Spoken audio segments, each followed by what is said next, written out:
আমি সর্বাগ্রে সমবেত প্রত্যেক ভক্তবৃন্দ যারা বহু দূর দূরান্ত থেকে এই অপ্রাকৃত কথা শ্রবণ করার জন্য এসেছেন, আপনাদের রাতুল রাঙ্গাচরণে বৈষ্ণব জ্ঞানে দণ্ডবোধ প্রণাম নিবেদন করছি। বাঞ্ছা কল্পতরুভ্যাশ্চ কৃপা সিন্ধু বয়বচ পতিতানাং পাবনেভ্য বৈষ্ণবেভ্য নমো নমঃ।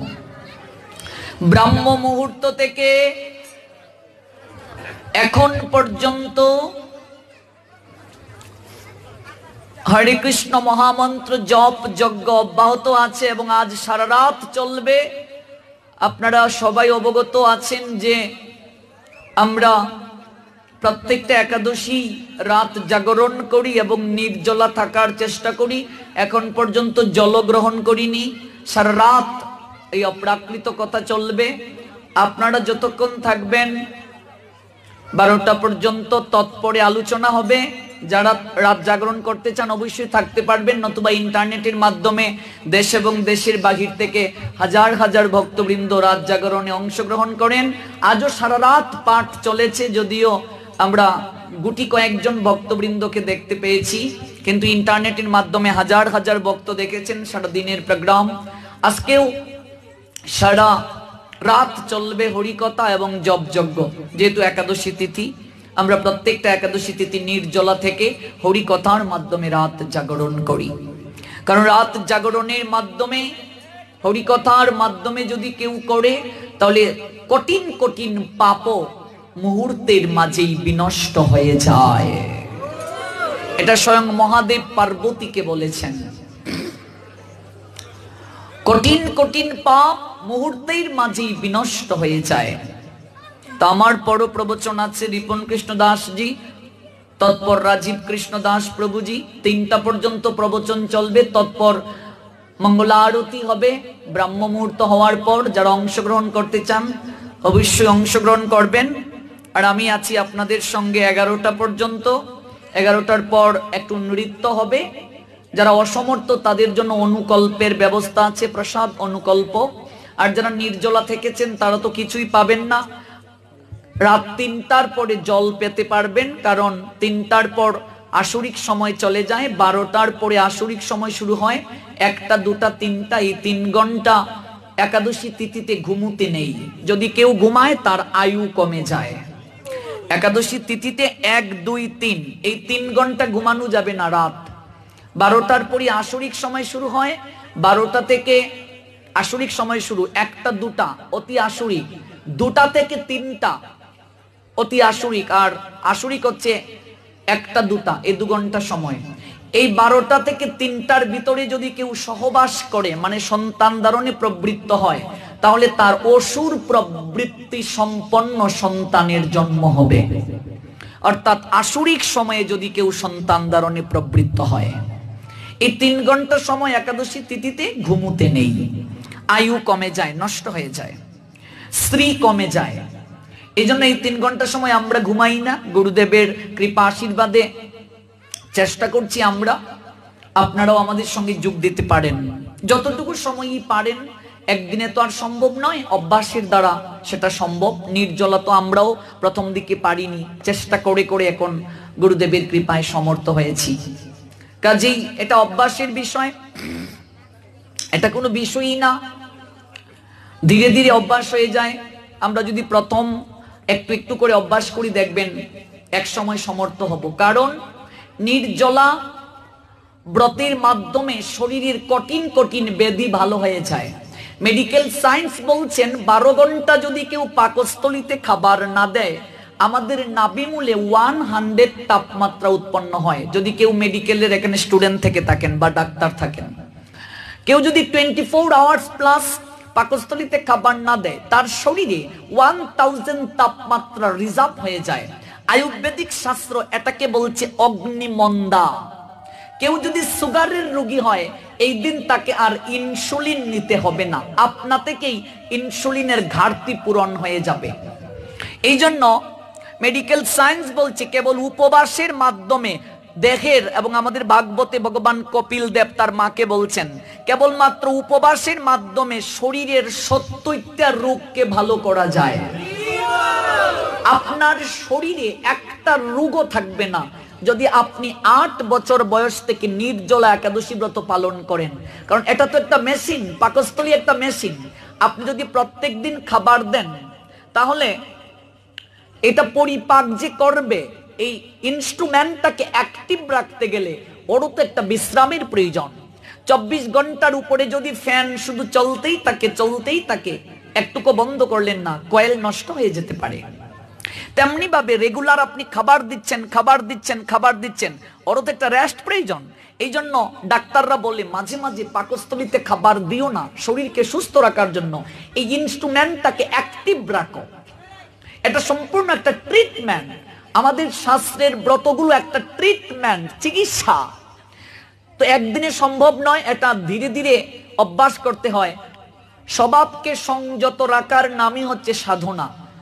আমার কথা বলি, আমি ভক্তি জগতে আসার আগে সরস্বতী পূজার অঞ্জলিও দিতে পারতাম না, উপবাস থাকলে অজ্ঞান হয়ে পড়ে যেতাম। কিন্তু গুরুদেবের কৃপা এখন সম্ভব, কারণ এটা সাধনার দ্বারা সম্ভব।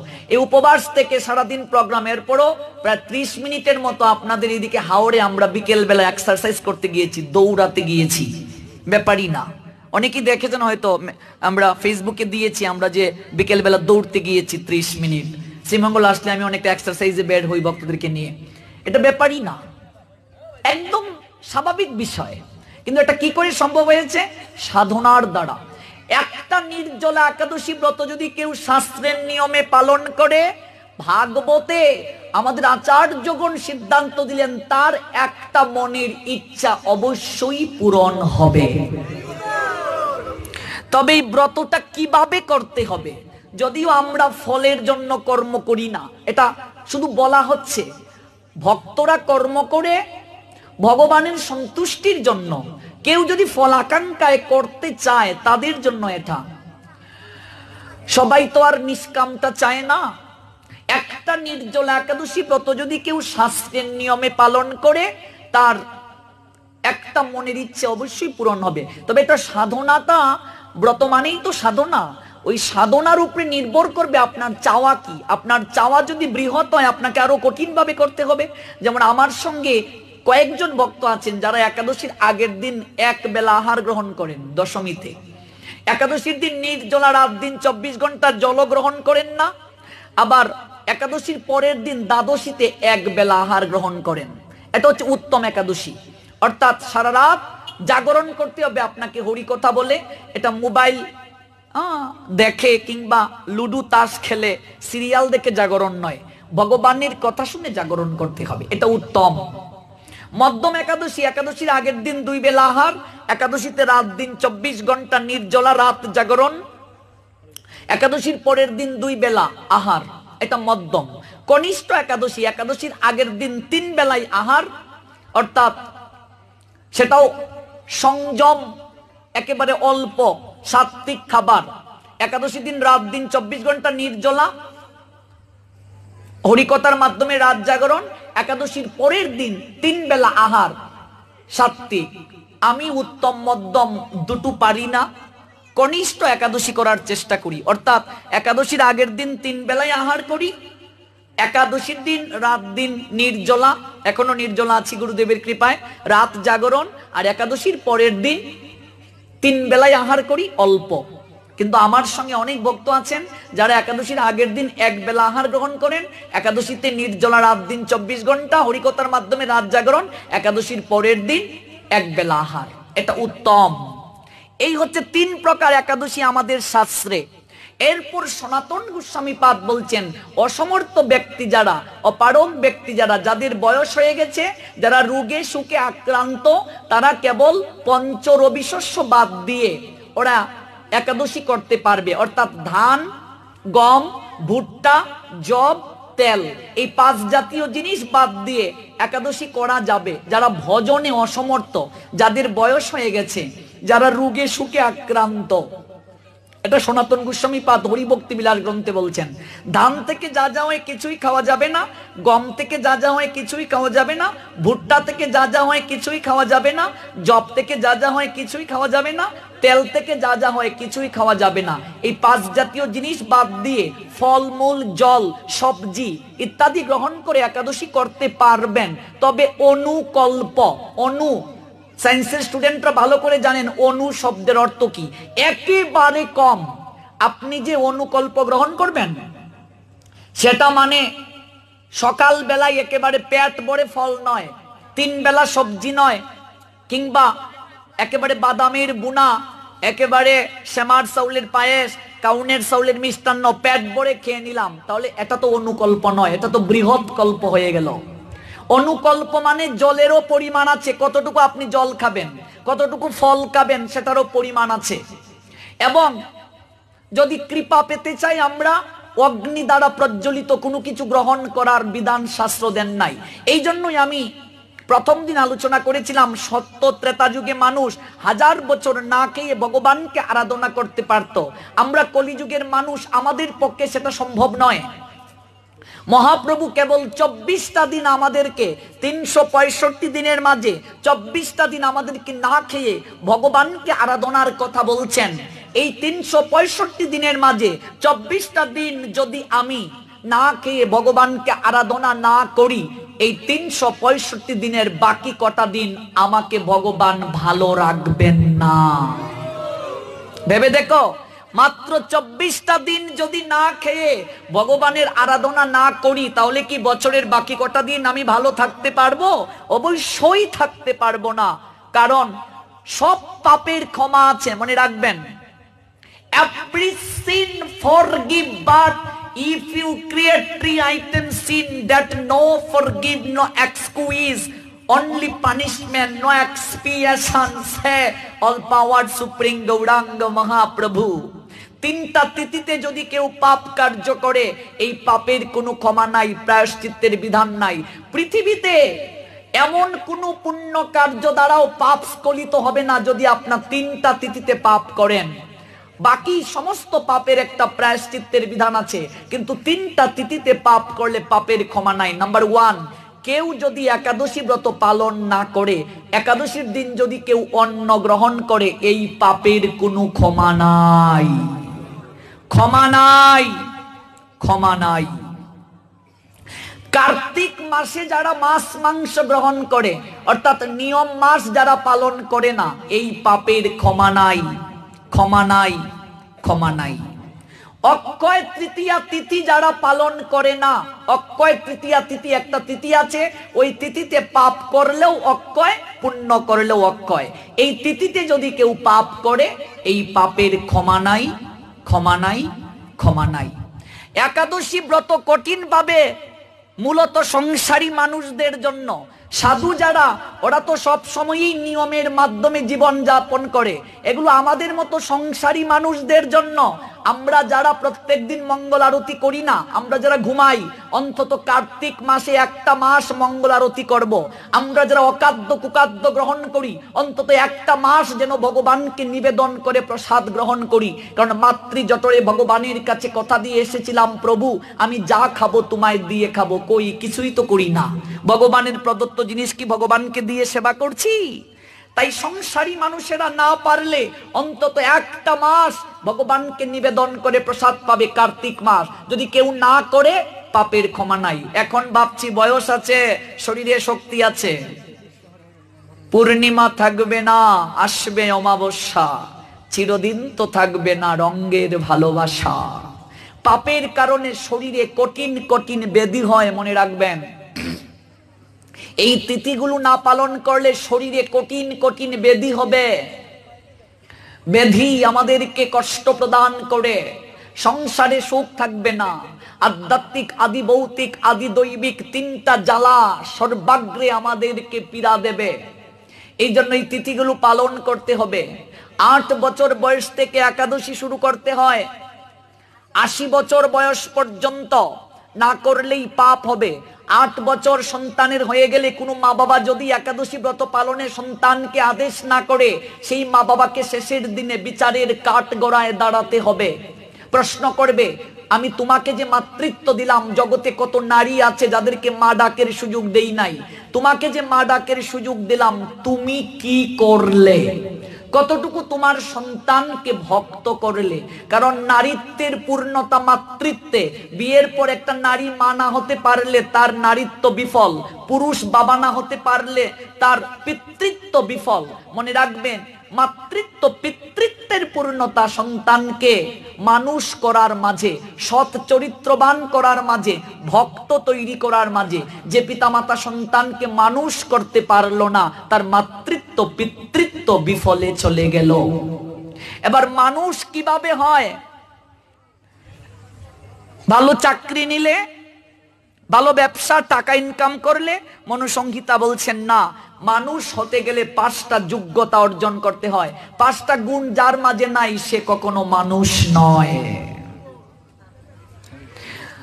ছাগলের গড়ে জন্ম নিলে ছাগল, কুকুরের বাচ্চা কুকুর, বিড়ালের বাচ্চা বিড়াল, বৃক্ষলতা গুল্ম, জন্ম থেকেই বৃক্ষলতা গুল্ম। কিন্তু মানুষের গড়ে জন্ম নিলে মানুষ হওয়া যায় না। শাস্ত্র বলছে মানুষ হওয়ার সাধনা করতে হয়। মানুষ হইতে কজন পারে, মানুষ হইতে কজন পারে। মানুষ হওয়ার সাধনাটাই প্রকৃত সাধনা। ওই গীতা আমাদেরকে মানুষ হওয়ার শিক্ষা দিয়েছে। এই গৌরাঙ্গ সুন্দর নিজে ভগবান হয়ে নিজে আচরণ করে জগৎ জীবকে মানুষ হওয়ার শিক্ষা দিয়েছেন। যার মাঝে হুশ জ্ঞান নাই, সে তো মানুষ নয়। হুশ কি? কি লাগি আইলি ভবে, এমন জনমে হরি না বুঝিলি, সে তুই মানুষ কবে? কিসের মানুষ তুমি? এই দুর্লভ মনুষ্য জনম পেয়ে যদি হরিকে ভজনা না করলে কিসের মানুষ তুমি? কারণ ধর্মহীনা জীবন পশুর সমান, ভাগবত বলছেন। পশু আর মানুষের মাঝে পার্থক্য থাকে না যদি ধর্ম প্রতিপালন না করে মানুষ। মানুষ আর পশু এক। কারণ একটা পশু 4টা কার্য করে: আহার গ্রহণ, নিদ্রা মানে ঘুমানো, ভয়, মৃত্যু ভয়, আর মৈথুন মানে সেক্সুয়ালিটি। এটা মানুষ করে, আমি করছি, পশুও করছে। তো আমার আর পশুর মাঝে পার্থক্য কোথায়? একটাই পার্থক্য, পশুর বিবেক নাই, মনুষ্যত্ব নাই। মানুষের মাঝে ভগবান বিবেক দিয়েছেন, মনুষ্যত্ব বোধ দিয়েছেন। এই বিবেক দেওয়ার পিছনে কারণ কি? কারণ হচ্ছে এই মনুষ্য জীবন কেন লাভ করলাম, আমি কে, আমি কোথা থেকে এলাম, আমি যাব কোথায়, এই তত্ত্বগুলো অনুসন্ধান করা। যদি কেউ না করে, সে কখনো মানুষ নয়, মানুষ নয়। ওই মানুষ হওয়ার শিক্ষা গৌর সুন্দর দিলেন। ওই গৌর সুন্দর আসার আগে অদ্বৈত আচার্য জগৎ জীবের মনোবৃত্তি দেখে অজুর দ্বারায় কাঁদলেন। আর মিথিলার রাস কবি আর্তনাদ করে কবিতা লিখলেন: প্রাণ জুড়াইবার মানুষ লাখে না মিলে এক। লক্ষ লক্ষ মানুষ আছে গো, কিন্তু প্রাণের কথা বলার মানুষ নাই। লক্ষ লক্ষ মানুষ আছে, প্রাণের কথা জানাবার মানুষ নাই। ওই প্রকৃত মানুষ চিনাইয়া দেওয়ার জন্য প্রাণ উগারিয়া গোলকের গোলকনাথকে অদ্বৈত ডাকলেন। আর সেই ভগবান মানুষ হয়ে ভুলোকে আসলেন জগৎ জীবীকে মানুষ হওয়ার শিক্ষা দেওয়ার জন্য। অনেকের মনে প্রশ্ন জাগতে পারে, 3 দিন গিয়ে আজ 4 দিন, কই গৌর কথাতে তো এখনো আমরা আসলাম না, এখনো ব্রজ লীলাতেই রয়ে গেলাম। প্রশ্ন জাগতে পারে, গৌরাঙ্গ কেন আসলেন জগতে?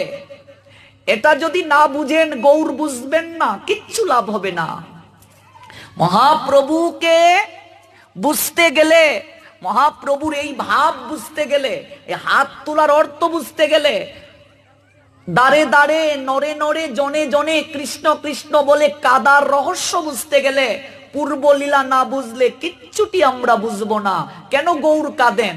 কেন কৃষ্ণ রাজবেশ পরিত্যাগ করে ভিখারির বেশ ধারণ করে গৌরাঙ্গ হয়ে আসলেন? কিসের প্রয়োজন ছিল তার এই রকম আসার? এটাই তো মূল রহস্য। এটা না বুঝলে আপনি গৌরাঙ্গ বুঝবেন না। এটা গৌর কথার প্রাথমিক কথা, মানে গৌরাঙ্গ সুন্দরের এই রূপের পিছনে রহস্য কি, কেন গৌর সুন্দর আসলেন। আজ যেহেতু একাদশী তিথি, আমি শুধু একটু তিথি স্পর্শ করলাম। একাদশী সম্পর্কে আপনারা সবাই কম বেশি জানেন। আমরা এই একাদশী নিয়ে আলোচনা করে আর মূল নির্ধারিত বিষয়ের সময়কে নষ্ট করছি না। আমরা গতকাল যে জায়গায় বিশ্রাম টানছি সেই জায়গায় চলে যাব। তবে একটা অনুরোধ রেখে যাচ্ছি, এই তারিখে যারা এখনো একাদশী ব্রত পালন করেন নাই, আপনারা আগামী একাদশী থেকেই কৃপা করে শুরু করুন। যদি পারেন নির্জলা করবেন, না পারলে ফলমূল জল খেয়ে করুন, তাতেও যদি না পারেন সবজি খেয়ে করুন, কিন্তু কখনো একাদশীতে অন্ন গ্রহণ করবেন না। আর এতদিন যারা রুটি খেয়ে একাদশী করেছেন তাদের একটা একাদশীও হয় নাই, একটাও হয় নাই। কারণ গম থেকে যা যা হয় তা খেলে একাদশী হয় না, শাস্ত্রে স্পষ্ট লেখা আছে। তাহলে রুটি কোত্থেকে হয়? গম থেকে। গম থেকে আটা, আটা থেকে রুটি। তাই রুটি খেলে একাদশী হয় না। রুটি খাওয়া যে কথা, ভাত খাওয়া একই কথা। রুটি খাওয়া যে কথা, ভাত খাওয়া একই কথা। হবে না, একাদশী হবে না। কারণ ধর্ম আমাদের আইন নয়, ধর্ম ভগবানের আইন। ভগবান যে আইন দিয়েছেন সেটাই পালন করতে হবে। কেউ না পারলে তার ব্যর্থতা, কিন্তু ভগবানের আইন কখনো লঙ্ঘন হবে না। ধান, গম, ভুট্টা, জব, তেল, এই 5 জাতীয় জিনিস থেকে যা যা হয় তা খেলে একাদশী হবে না। ব্রজবাসী বা বৃন্দাবনের সবাই রুটি খায়, ওরা ভাত খায় না, প্রত্যেকদিন রুটি সবজি। তো বৃন্দাবন যারা বাস করেন তারা যদি একাদশীর দিন রুটি বাদ দিয়ে ভাত খায় শখ করে, ওদেরকে একাদশী হবে? আমরা বাঙালি, আমাদের প্রধান খাদ্য ভাত, আমরা ভাত বাদ দিয়ে একাদশীর দিন রুটি খাই, আমাদের কি করে একাদশী হয়? সাগুর মাঝে অনেক সময় ময়দা মিক্সড থাকে, তাই সাগুটাও না খাওয়া ভালো। মানে ছোট যে সাগুগুলো না খাওয়া ভালো, কারণ সাগুর মাঝে অনেক সময় ময়দা থাকে। মূলত একাদশীতে কোনো কিছু খাওয়ার কথা আমাদের শাস্ত্রে লেখা নাই। কোন শাস্ত্রে দেখাতে পারবেন না একাদশীতে খাওয়ার কথা লেখা আছে। তাহলে আমরা যে অনুকল্প খাচ্ছি ভুল করছি না? ভুল নয়। ওই যে বললাম সনাতন গোস্বামী পাদ অসমর্থ ব্যক্তি, অপারগ ব্যক্তি, যারা পারে না, রোগে সুগে আক্রান্ত, তাদের জন্য বললেন তোমরা পারো না যেহেতু 5 জাতীয় রবি শস্য বাদ দিয়ে একাদশী গ্রহণ করো। এবার মনে করুন আপনার বয়স 30, 35 কিংবা 40, আপনি সমর্থ। আপনি যদি সমর্থ হয়েও অসমর্থের দলে গিয়ে এগুলো খান, তাহলে আপনি কপট, আপনার ক্ষমা হবে না। কারণ ভগবান জানেন আপনি সুস্থ, আপনার শরীরে শক্তি আছে, তাহলে আপনি অনুকল্প গ্রহণ করতে পারবেন না। 365 দিনের বাকি সব কটা দিন আমরা আহার গ্রহণ করি, মাত্র 24টা দিন যদি না খেয়ে ভগবানকে ডাকতে না পারি, তাহলে আমাদের উদ্ধার কি করে হবে? কি করে সংসারে ভালো থাকবো আমরা? তাহলে না খেয়ে কেন থাকতে হয়? না খেয়ে যদি কেউ ভগবানকে ডাকে, তার ইন্দ্রিয়গুলো তখন নিয়ন্ত্রিত থাকে, খুব সহজে ভগবানের কাছে ডাক পৌঁছায়। তাছাড়া আপনার সন্তান যদি অপরাধ করে, সন্ধ্যাবেলা সারাদিন খায় নাই, আপনার কাছে গিয়ে বলছে মা আমাকে ক্ষমা করে দাও, আর অপরাধ করব না, তোমার মনে কষ্ট হয় এমন কোনো কাজ করব না, আমায় ক্ষমা করে দাও। বাবাকে যদি বলে বাবা ক্ষমা করে দাও, মা বাবা অবশ্যই ক্ষমা করবে, মনটা গলে যাবে। মা বাবাকে বলবে হে গো তোমার কি মায়া দয়া নাই, ছেলেটা সারাদিন না খেয়েছিল, না খেয়ে এসে তোমার পা ধরে ক্ষমা চাইছে। আমরা ভগবানের কাছে কথা দিয়ে এসেছি প্রভু তোমার সমস্ত আইন মানব, আমরা ভুলে গেছি। তাই না খেয়ে কেউ যদি ভগবানের কাছে প্রাণ খুলে আত্মসমর্পণ করে, তার অপরাধ সমর্পণ করে মার্জনা চায়, ভগবান অন্যান্য দিনের চেয়ে সেই ভক্তের ডাক খুব শীঘ্রই গ্রহণ করেন। কঠিন কঠিন পাপ স্খলন হয়। তাই যারা অনুকল্প প্রসাদ গ্রহণ করে রাত জাগরণে থাকতে চান অবশ্যই থাকতে পারবেন। আমার পরে আরেকজন আলোচক আছেন 12টায়, যিনি উঠবেন রিপন কৃষ্ণ দাসজি। তারপর 1:30 উঠবেন রাজীব কৃষ্ণ দাসজি। 3টা পর্যন্ত রাত হরিকথা চলবে এখানে। আর যারা বাসায় যেতে চান অনুকল্প প্রসাদ নিয়ে যেতে পারেন। ভোরে মঙ্গল আরতি হবে, তারপর নির্ধারিত সময়ে প্রসাদ হবে। আগামীকাল সারাদিন হরিনাম জপ যজ্ঞ চলবে। কত জন্মের সৌভাগ্য ছিল বলে এরকম একটা অনুষ্ঠানে আমরা যোগদান করতে পেরেছি, আয়োজন করতে পেরেছি, আপনারা হয়তো বুঝতে পারছেন না। এরকম জপ যজ্ঞ এই সিলেট বিভাগে মহাপ্রভু আসার আগে হয়েছে কিনা আমি জানি না, হয়তো আমার প্রাজ্ঞ যারা আছেন তারা জানবেন, কিন্তু আমি জানি না এরকম জপ যজ্ঞ মহাপ্রভু আসার আগে এরকম 24 ঘন্টা জপ যজ্ঞ, হ্যাঁ, এবং হরিকথা একেবারে সারা দিন রাত ব্যাপী হয়ে মহাপ্রভুকে আমন্ত্রণ সিলেটে হয়েছে কিনা আমি জানি না, হয়তো আমার যারা প্রাজ্ঞ সিনিয়র তারা হয়তো জানতে পারেন, হয়তো হয়েছে, কিন্তু আমি জানি না। এটা পরম সৌভাগ্য আমাদের জন্য। কাজে এই সুযোগটা এবছর আমরা পেয়েছি, আগামী বছর আমাদের জীবনে নাও আসতে পারে। বাংলাদেশের অনেক জেলা থেকে প্রচুর ভক্ত বৈষ্ণবেরা আপনাদের এখানে এসেছেন, এটা পরম সৌভাগ্য আপনাদের, আমাদেরও পরম সৌভাগ্য। চরণদুলি পাওয়ার সুযোগ পেয়েছি আমরা, কাজে আমরা এই সুযোগটাকে কাজে লাগানোর চেষ্টা করব। যারা একাদশী ব্রত করি নাই, আগামী একাদশী থেকেই শুরু করুন। যে কোনো একাদশীর দিনই একাদশী শুরু করা যায়। মনে রাখবেন, একাদশীর আগের দিন অবশ্যই আপনি সাত্বিক আহার গ্রহণ করবেন। অনেকে একাদশীর পরের দিন, পারণের দিন সকাল বেলা প্রসাদ পেয়ে দুপুরে মাছ খেয়ে নেয়, কিংবা রাত মাছ খেয়ে নেয়।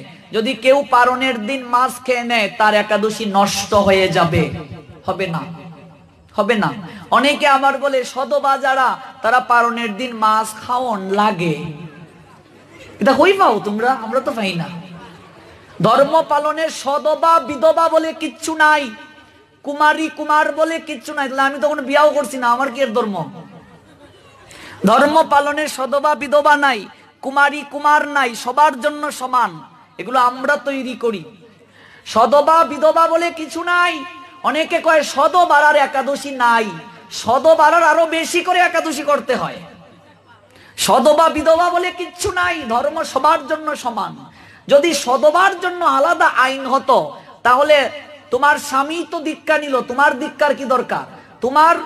তোমার যদি মাথা ব্যথা হয়, তোমার জামাই ঔষধ খাও, দেখি তোমার ভালো হয় কিনা। তাহলে এটা আবার কি? ধর্ম সবার জন্য সমান। জগতে কেউ পাপ কেউ নেয় না, কেউ পুণ্য কেউ নেয় না। রত্নাকর দস্যুর পাপ কি তার বউ নিয়েছিল?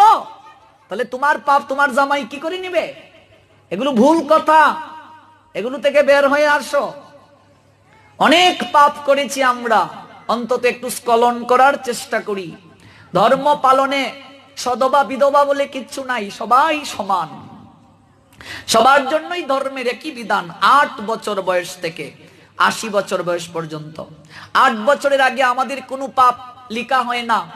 বয়স 8 যখন হয়ে যায়, আমাদের সমস্ত পাপ পুণ্য হিসাব নিকাশ শুরু হয়ে যায়। কাজে আপনারা পালন করুন। একাদশী ব্রত পালন করে চা পান বিড়ি সিগারেট গ্রহণ করবেন না, অন্তত একটা দিন এগুলো বর্জন করবেন। চা পান বিড়ি সিগারেট একাদশীর দিন ব্রত রেখে এগুলো গ্রহণ করা ঠিক নয়। একাদশী রেখে কখনো সাবান, তেল, বিভিন্ন ধরনের প্রসাধনী সামগ্রী, ক্রিম এগুলো ব্যবহার করবেন না, ঠিক আছে? চেষ্টা করবেন একাদশী রেখে দিন এবং রাতে না ঘুমানোর। কেউ যদি একাদশী রেখে ঘুমিয়েছে এবং স্বপ্ন দেখে ঘুমাইয়া খাইলিছে, তার একাদশী বাদ। অনেকে ঘুমাইয়াও খায়। ঘুমাইয়া স্বপ্ন দেখছো তেলাপিয়া মাছ দেখাইতেছ, একাদশী বাদ। এই জন্য ঘুমানো যাবে না। এবং শারীরিক সংযম থাকতে হবে 3 দিন। একাদশীর আগের দিনও শারীরিক সংযম, স্বামী স্ত্রী আলাদা শয়ন করতে হবে। একাদশীর দিনও শারীরিক সংযম, একাদশীর পরের দিনও শারীরিক সংযম। এগুলো সংসারী মানুষদের জন্য। এগুলো যদি কেউ পালন না করে, সংসারে কেউ ভালো থাকতে পারবে না।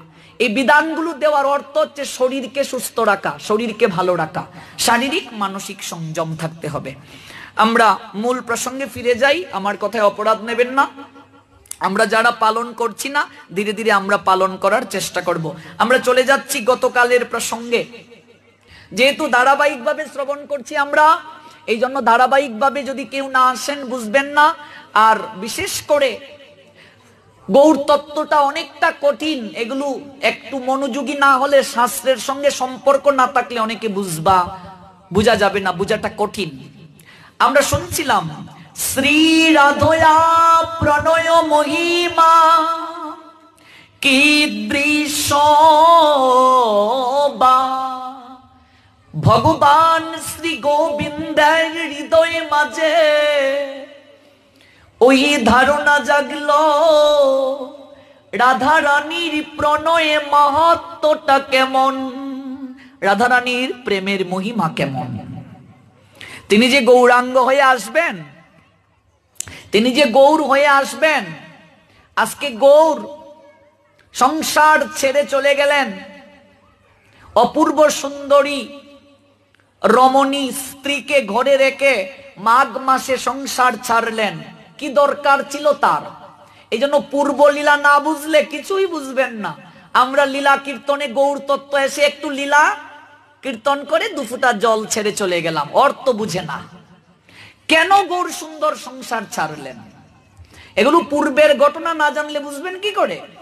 এই জন্য আমরা অনেকের মাঝে প্রশ্ন জাগছে, আমরা তো গৌর তত্ত্বে আসিনি, গৌর লীলায় আসিনি। এগুলো তো গৌর লীলারই অংশ বাবা, শাস্ত্র পড়ো না বলে প্রশ্ন জাগছে। এগুলো চৈতন্য মঙ্গলের কথা। গৌর লীলার স্টেপ আছে, চৈতন্য মঙ্গল, চৈতন্য ভাগবত, তারপর চৈতন্য চরিতামৃত। আপনি প্রাইমারি না পড়ে ইউনিভার্সিটিতে চলে যাবেন লাভ মেরে, তো কিছুই তো বুঝবেন না। এগুলো চৈতন্য মঙ্গলের কথা, গৌর আবির্ভাবের প্রেক্ষাপট।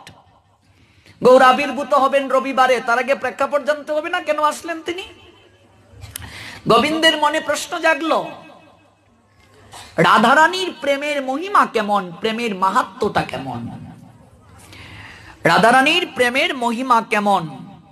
যার দ্বারা শ্রী রাধিকা আমার অদ্ভুত মাধুর্য আস্বাদন করেন, যে নয়নয়াব আস্বাদ মোদীয় অদ্ভুত মধুরিমা।